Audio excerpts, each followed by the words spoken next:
ৰাজস্থানৰ ভূমিত শত্ৰুৱে দখল কৰা বুলি গম পাই চিধা মই বন্দে ভাৰত এক্সপ্ৰেছ লৈ ৰাজস্থানলৈ ওলালো।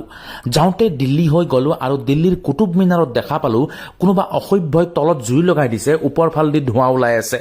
আমাৰ ইয়াতে যদিও ঠাণ্ডা, ৰাজস্থানত কিন্তু মস্ত টিকাফটা ৰ'দ। ৰাজস্থানৰ টিকাফটা ৰ'দত মৰুভূমিত খোজকাঢ়িব নোৱাৰাত মই এখন কোৱাড বাইক যোগাৰ কৰি ললো।